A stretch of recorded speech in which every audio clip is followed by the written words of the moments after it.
और वहीं पश्चिम एशिया में चल रही जंग आखिरकार सीज फायर के पड़ाव पर पहुंच गई है। डोनाल्ड ट्रंप के ऐलान के बाद अब नजरें टिकी है उस शांति समझौते पर जो तय करेगा ये ठहराव स्थायी शांति बनेगा या फिर जंग का अगला अध्याय शुरू होगा। इसी पर दिखाते हैं आपको ये खास रिपोर्ट।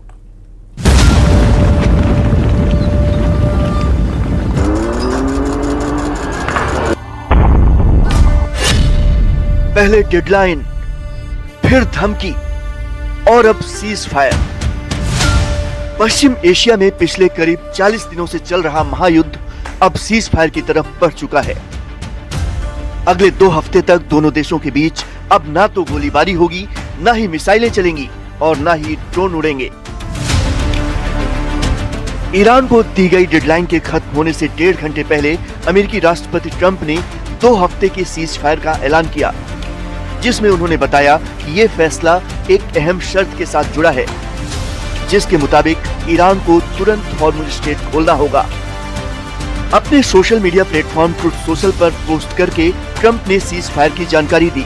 उन्होंने लिखा, पाकिस्तान के प्रधानमंत्री से बातचीत के बाद उन्होंने मुझसे कहा कि आज रात ईरान पर होने वाले हमले को रोक दिया जाए, इस शर्त पर कि ईरान तुरंत पूरी तरह और सुरक्षित तरीके से हॉर्मुज़ स्ट्रेट को खोल दे। मैं 2 हफ्तों के लिए हमले और बमबारी रोकने के लिए तैयार हूँ। ये दोनों तरफ से लागू होने वाला सीज फायर होगा। हम ऐसा इसलिए कर रहे हैं क्योंकि हम अपने सभी सैन्य लक्ष्य पहले ही हासिल कर चुके हैं और ईरान के साथ लंबे समय की शांति के लिए समझौता काफी आगे बढ़ चुका है। हमें ईरान की तरफ से 10 बिंदुओं का प्रस्ताव मिला है जिस पर बातचीत हो सकती है। उधर ईरान ने भी सीज फायर की पुष्टि की। ईरान के विदेश मंत्री अब्बास अरागची ने कहा, 2 हफ्तों तक दोनों देशों के बीच सीज फायर रहेगा, जिसमें हॉर्मुज़ से जहाजों की आवाजाही जारी रहेगी। अमेरिका ने ईरान के 10 सूत्री प्रस्ताव को स्वीकार कर लिया है, जिस पर बातचीत होगी। दोनों देशों के बीच हुए इस समझौते के लिए ट्रंप के सामने ईरान ने जो शर्तें रखी हैं, उनके मुताबिक ईरान पर अमेरिका कोई हमला नहीं करेगा। हॉर्मुज़ स्ट्रेट पर ईरान का कंट्रोल बरकरार रहेगा। ईरान को परमाणु संवर्धन जारी रखने की अनुमति होगी। ईरान पर अमेरिका के सभी आर्थिक प्रतिबंध खत्म होंगे। ईरान पर लगाए गए सभी सेकेंडरी प्रतिबंध भी खत्म। संयुक्त सुरक्षा परिषद के सभी प्रस्ताव रद्द। International atomic energy agency board of governors के सभी प्रस्ताव रद्द होंगे। अमेरिका ईरान को जंग में हुए नुकसान का हर्जाना देगा। पश्चिम एशिया से अमेरिकी सेना की वापसी होगी और लेबनान समेत सभी मोर्चों पर युद्ध विराम होगा।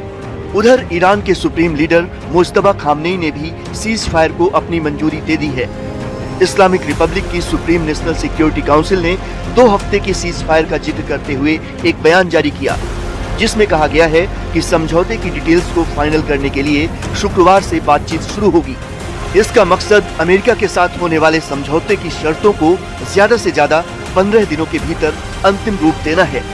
इस तरह महायुद्ध पर फिलहाल 2 हफ्ते का ब्रेक जरूर लग गया है, लेकिन खतरा टला नहीं है। अगले 14 दिनों में अमेरिका और ईरान के बीच होने वाली बातचीत ये तय करेगी कि ये युद्ध खत्म होगा या फिर महायुद्ध के नए चैप्टर की शुरुआत होगी।